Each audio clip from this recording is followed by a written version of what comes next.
La vidéo a fait le tour du monde. On y voit clairement le président de la République française esquiver la main de son épouse portée à son visage. Geste tendre ou gifle. Le doute est permis. Même si Emmanuel Macron a assuré bien évidemment du côté amical de ce geste. Dans notre paracha de Nassau aussi, le doute entoure une femme, la Sota, cette femme qui, malgré les avertissements de son époux, s'est isolée avec un homme, seul dans une pièce, suscitant chez son mari la jalousie. Et voilà que la Torah va ordonner à cette Sota, cette femme suspectée d'adultère, de suivre un protocole dégradant pour éclaircir ce doute, une ordalie, pour employer le terme savant, qui pouvait la conduire à mourir en cas de culpabilité.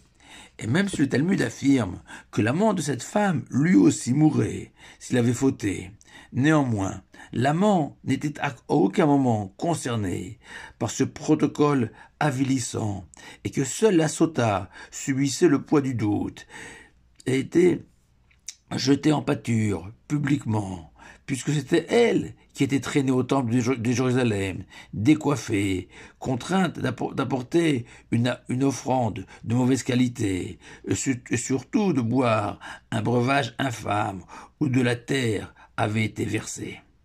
Injustice flagrante, puisque le possible adultère a été commis par la femme, mais aussi avec son amant.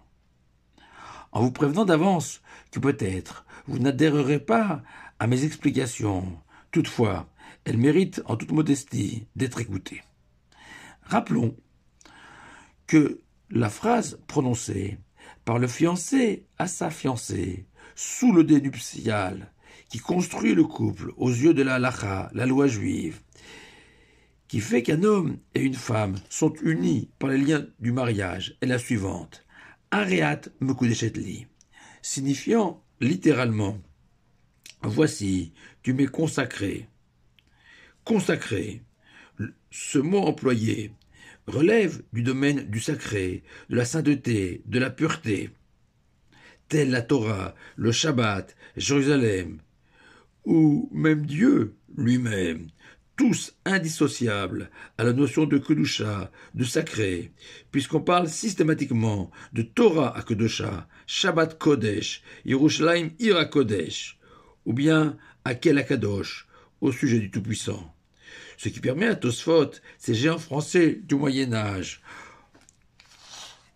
de révéler qu'en acceptant la bague proposée par le fiancé, juste après avoir entendu Areat mekudeshet-li, la femme devient une personne sacrée, tel un Sefer Torah, des rouleaux de Torah par exemple, et qu'aux yeux du judaïsme, seule la femme a cette capacité à se transcender au moment du mariage, contrairement au mari, qui lui ne devient pas kadosh, sacré par les liens du mariage. Et que pour un homme, le mariage est une étape essentielle vers la kedusha, mais insuffisante. Il lui faudra encore travailler et se parer d'autres vertus pour atteindre le sacré, comme l'enseigne le Mesilat Yesharim. Et cette idée majeure est confirmée par le Talmud, qui enseigne qu'il est impossible pour un fiancé de dire au moment du mariage « Tu m'es consacré aujourd'hui, et demain tu ne l'es plus ». Pourquoi ? Car tel un Sefer Torah, une fois qu'il a été écrit et réalisé selon les indications de la halacha, il ne peut plus être désacralisé. Et notre paracha aussi. Le texte sacré va utiliser un verbe directement tiré du lexique du sacré au sujet de cette femme suspectée d'adultère en écrivant « Uma labo ma'al » et cette femme a peut-être trompé son mari. Sauf que Meïla est le terme désignant un abus d'un bien sacré, c'est-à-dire le fait de détourner, par exemple, l'argent d'une synagogue pour son usage personnel. Et c'est bien là le nœud du problème.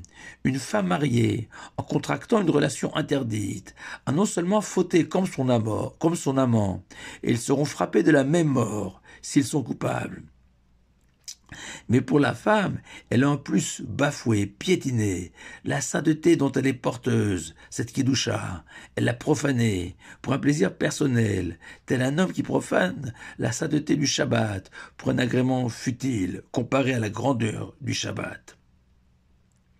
De plus, nous savons que la notion de sacré est liée à la lumière, comme le Shabbat, que nous accueillons en allumant 2 bougies, ou le temple de Jérusalem, illuminé par la menorah, ou la Torah, phare du peuple juif.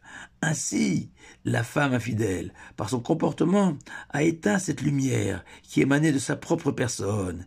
Et c'est tout cela qu'on vient rappeler à cette femme, suspectée d'infidélité, à travers les épreuves qu'on lui infligeait.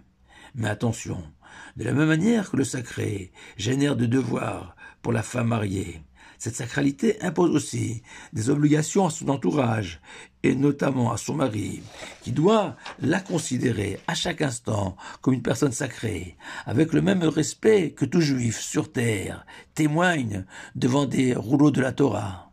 Et c'est ce que souligne le Rambam Maïmonide en se fondant sur le Talmud. Un homme honorera son épouse plus que lui-même, lui parlera avec calme et mesure, sans jamais se mettre en colère. On raconte au sujet d'un sage contemporain, Rabbi Shlomo Zalman Auerbach, qu'un élève a interrogé sur la raison pourquoi systématiquement, avant de rentrer chez lui, il prenait le temps de s'arranger, lui qui toute la journée allait à Yeshiva, ne prêtait pas attention à son apparence. Et le Rav a répondu qu'en allant à la rencontre de son épouse, c'est comme accueillir la présence divine, la Shekhinah, et que cela méritait bien de s'y préparer. Et c'est justement parce que la femme juive est porteuse de cette Kidusha, cette sacralité, que l'Éternel demande à ce que son nom, écrit sur un parchemin, soit effacé, puis versé dans cette eau, bu par la sota.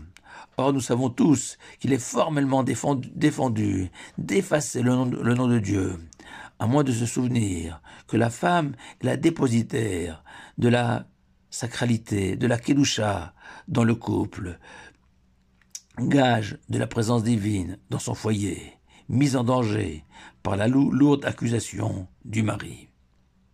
Dès lors, l'Éternel recommande d'effacer son nom pour mieux le faire briller au sein de ce couple réconcilié, si la femme était innocente. Alors, concernant le couple présidentiel, pour savoir la vérité sur la nature du geste de Brigitte Macron, on sera obligé de se contenter de la déclaration officielle du président, car le breuvage de la sota n'était utilisé que pour savoir la vérité dans des cas extrêmes de soupçon d'adultère, pas pour des gestes simples, aussi déplacés soient-ils. Shabbat Shalom à vous tous.